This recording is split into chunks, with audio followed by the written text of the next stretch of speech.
A new experience has arrived for Asterion Season 5, with a new map to explore full of many new locations, as well as brand new mechanics.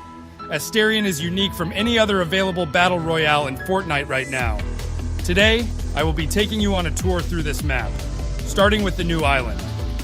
So far, there are 8 named locations, as well as many landmarks spread across the island. Let's start with the Pirate Biome. This is Covert Cove, and it is the first POI that was teased when the first Season 5 gameplay released. It is a coastal pirate town, and it extends all the way to this island over here. This is one of the biggest locations on the map, especially due to this pretty big building in the middle of it. On top of that, a guard spawns here. If you kill him, you will receive a mythic scar and a key card to use in the vault that is in the middle of the map.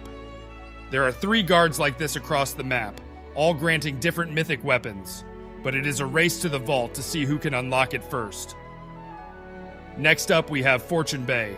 This is one of the smaller POIs, and actually has 2 casino-type buildings for the richer pirates who can afford this type of stuff. There is also a town section just like with Covert Cove, and a small docking area by the edge of the map. On to our last location of the Pirate Biome, Brutal Burrows. This is a rundown POI, almost resembling shattered slabs from Fortnite. It is completely abandoned, but features some unique buildings, which are more open than your usual buildings. Moving on to the grass biome now, first up is Twinkling Town. This is the only classic town POI on the map, and I think it does a good job at that. There are some cabins for tourists as well as a more modern hotel, and some normal houses too. On top of a petrol station, this location's buildings are quite varied. There is not yet a central location in Asterion, but this is the closest to that, and is sandwiched between the pirate and snow biomes, so it will be very popular. And I think this is the right type of location to do that job. Moving to the north side of the island, we have Chug Channel. This POI is comparable to Slurpy Swamp or Slappy Shores, being a base for Chug-related products. This location is split into 2 by a river, the production side with a factory and shop for Chug, and a town side. The town side has what you would expect from regular houses, while the Chug side features a lot of slap barrels, and even a place to get loads of Chug splashes and Chug jugs. Oh, and I forgot to mention, Chug aren't satisfied with having their own location, and they want to spread further throughout the map. One of the buildings in Twinkling Town has been bought by Chug, and transformed into a storage area for slap barrels. Be on the lookout for the spread of Chug in future updates.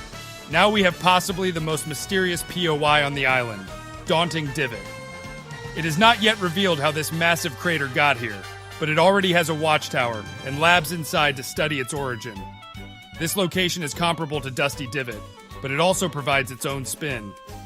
All of the lab buildings are connected through tunnels, so the whole POI is almost like one big building. You will also be lower down than the surrounding areas, so make sure not to get shot from up there. On to our final biome for locations, the Snow Biome. Starting with what might be my favorite POI on the map, Slippy Snowfall. This is another decently sized POI and is supposed to be a snowy village. I really like how half of it is elevated slightly above the other half, but it actually feels like it adds to the location. The buildings also feel different from the other locations, and a lot of loot is available. And for the final POI, we have another slightly smaller one.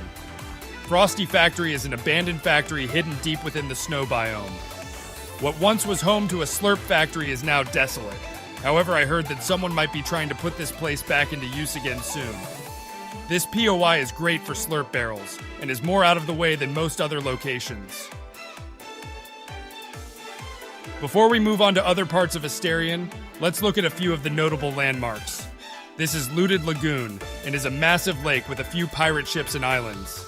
This is Slapshop, and is the location of the vault I mentioned earlier. Finally, this is Mystery Relic. I wonder what this could be here for. Okay, we have now covered everything major relating to the map. Now let's move on to mechanics. There are 2 main mechanics in Asterion right now. One of them was here before Season 5. But since Asterion is getting a lot more popular now than before, a lot of people won't know about it.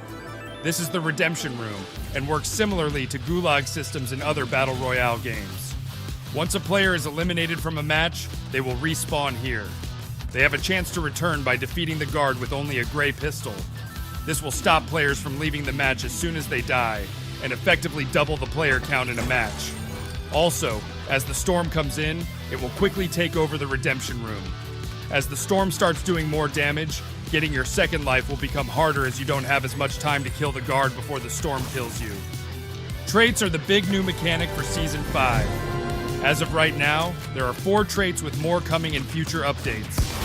Each trait also has 4 different spawns around the island, meaning there are currently 16 total spawns. Upon picking up a trait orb, depending on its color, you will be given a specific playstyle. They are almost like perks, but more specific. Here are a few examples.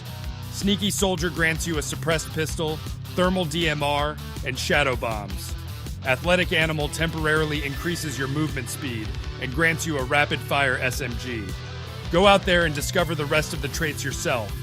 And spawns will also become more common as more traits are added. The classic boss and vault system returns in Asterion Season 5, but in a bit of a unique way. I already touched upon this earlier, but I will go through it now in detail. There are 3 guard spawns on the island, each dropping different mythic weapons, but the same keycard. The mythics are a Scar, Auto Shotgun, and Stinger SMG.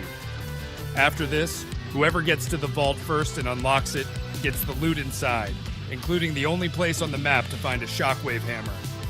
Overall, the system could use some improvements, but I am happy with how it feels like a race. On top of all of that, there is a unique loot pool that has been introduced for Season 5.